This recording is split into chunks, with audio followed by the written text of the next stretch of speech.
Write like a man. Use a typewriter. Another question about some of those little more hair-raising experience, whether it's paranormal or not, just overall, what do you think has been the scariest thing that's happened to you while you've been abandoning these places? The scariest thing is knowing, to happen to me, it was after my stuff had gotten stolen. And Mark actually went back there with a friend of his to help look for my things. I mean, they were head forward, going in there like, oh, we're going to find this, we're going to do this, we're going to do this. And but they didn't, of course. Whoever it was, they just drove off with it probably.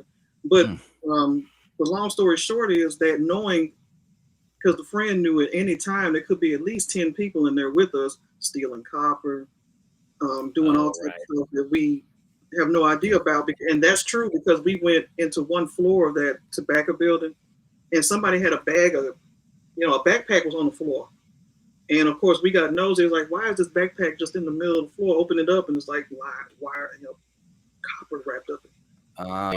So at any minute, anytime, could be at least 10 people in there. And I personally never saw those people, but they were there evidently because the minute you turn your back, something's going, Mark, when he was in there before, he saw people in there, with him, and the guy waved at him, he said he waved back, and they went on. That's a good sign, at least. At least they're not like pointing at him going,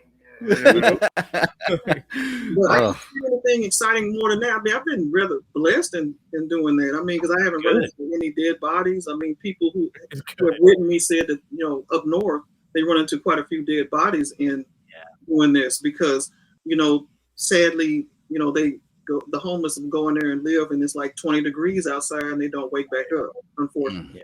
So, or people go in there and they overdose, Yes, that too. Yeah. But I haven't, good for you. Yeah, but I'm, I want to speak to your tenacity and your courage, Natasha. I mean, come on, that could happen at any time. So kudos to you for there was an abandoned for real. There was an abandoned place that Jonathan and I went into. We were working on we were doing construction. We were renovating this old historic home, and it was an antebellum home. And there's a crew of about maybe 5 or 6 guys, and right next door to it, the Fuzzy Duck. And right next door to it, there was another antebellum home that had been abandoned, and it was condemned. It couldn't be. It was a historic landmark. They couldn't destroy it, but it couldn't be used for anything. So it just had to sit as it was. Yeah. And the real estate, the company that owned that property also owned the one we were renovating. Oops, excuse me. And so we were curious. We just wanted to see the inside of it. So Jeff, our boss, was able to talk to us like, hey, do you mind if we just go in and look around and see what's inside this old house? So we went inside. Big mistake. So dumb. Dude. So here you have 6 guys like holding each other. Yeah. As we're like walking around, looking through this. It was all the suburbanite, mid-30s, late 30s. In the middle of downtown Columbia, Tennessee. But we're like the lamest mystery machine crew ever. There's no way I would go in there. Middle of the day. And it's still creepy. And there's no way I'd go in there alone or with just 1 or 2 other people. No way. It's how every dumb horror movie starts, basically. That's right. That's right. We went down in the cellar for some ridiculous reason. I got something about that. Yeah. Every horror movie I'd ever seen. Just to prove we're cool and tough. Right. And we're neither. Yeah, neither. Yeah, we're dumb. But that was with like 5 or 6 guys, and we all stayed real close. It's just a house. Yeah, like halitosis close. There was one room that I saw in the back. I couldn't go in. I couldn't even go in. It just looked dark. It looked wrong. Yeah. It just looked like something was just waiting for me. One of the reasons why we couldn't do it. Why we admire what you do, because we've done renovation projects on older buildings, and you find some creepy stuff when you go in. Remember at the Foster building, that other building downtown Columbia, where there was this room upstairs on the 2nd floor that had an old waterbed and a bunch of old newspaper clippings plastered to the wall. It was True Detective kind of creepy. Well, Natasha, you mentioned one. There was this house that was sitting on like maybe 30 acres or something, and you only saw it because you could only see it from the road because it was winter and there were leaves on the trees. And you guys were able to get in this house, and you discovered that whoever was there before had, like, on the wall, there were like pictures of like Nazi newspapers. Oh yeah. And then yeah. But then there was also like a bunch of other stuff. I can't remember what it was, but it was like totally opposite of what you'd expect. Yeah, it had books about Angela Davis, the civil rights activist back in the city.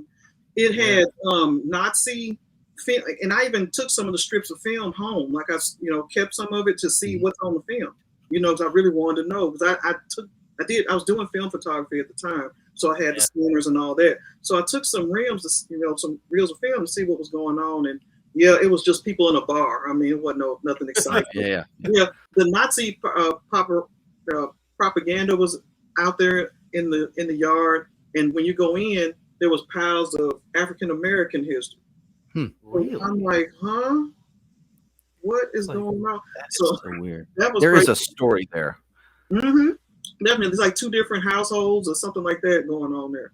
But let me tell you one thing about one house that we found that was paranormal. I almost forgot about this. Absolutely. It was back in the day before I started doing any of this urbexing. I mean, it was just me and my friends, but we were urbexing probably and didn't know it.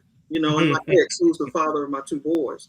And it was another young lady that went with us and someone else. It was like 4 of us. And we went into this house that was down the street from the governor's mansion. At the time, I wonder if Clinton was in there. I think Clinton was in there then. Because I was raised down the street from the governor's mansion when Clinton was down there. So long story short, we went inside this house, right? And it had wrought iron doors, like the burglar doors and stuff. Mm-hmm. And we went around looking. It was interesting. We did that sort of thing. And the tub had a dome over it. I'll never forget, it had this porcelain dome decoration. Really? Yeah, it was strange. And when we were ready to leave the house, we couldn't get out. No way. Could not get out.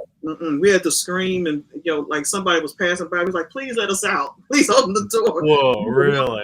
That is weird. How old were you when this was going on? In my 20s. It had to be like 22.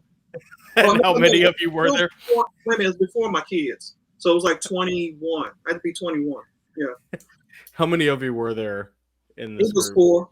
4 of you. So 4 of you go into this house. You're in your 20s. You go into this house. So you're looking around, and then you find the creepiest type of architecture and stuff inside. You get a weird feeling, and you're like, "I'm out of here." You turn around, you're locked in. We locked in. No one leaves. It's like the event horizon of And the only way we could get out with me, because he tried, because my boyfriend at the time, he tried. He was like, "We can't get out the windows. We can't," he was going to bust something open, But I was like, no, we don't want to do that. We yelled out the door, and someone was walking by. I was like, "Please, please!" And they're looking at us crazy at first. He was like, "Why are y'all begging to leave this house? Can't you just turn the?" No, we couldn't get out. We couldn't get through that. So somebody had to let us out. Yeah. Were they able to easily let you out, or did they have to like break something outside? No, they were easily let us out. It's just one of those lock things. They let us. They turn the thing and let us out. And they're looking at you like you're crazy, and you're like, "You don't understand. Like we couldn't leave." It's probably just one of those snap lock things where if you don't have a key, you can't. I mean, it was just weird. Maybe, but I don't know, man. That's still and plus, with it being abandoned, it shouldn't have done that. It shouldn't. I don't. That seems like a liability, for anybody who, I mean, that's kind of the weird thing about the way at least Tennessee law is written is, there are like squatters' rights and like trespassing rights. Like we had a similar situation where my family had a 100-acre farm, and there was an old dilapidated house and an old barn on it, and they ended up tearing down the barn because they were afraid if somebody trespassed onto the property and it collapsed during a storm or something, and the person in there, if no matter who they were trespassing, if they died, then we could be sued for it. So they tore down. I mean, just crazy stuff like that. So it's whatever. But that's a creepy experience. That type of thing happening where you go in, you freaked out, you try to leave, you can't, you're locked in. Yeah. And it's kind of like the worst timeshare sales pitch ever. It's easy to get in, but there's no way out.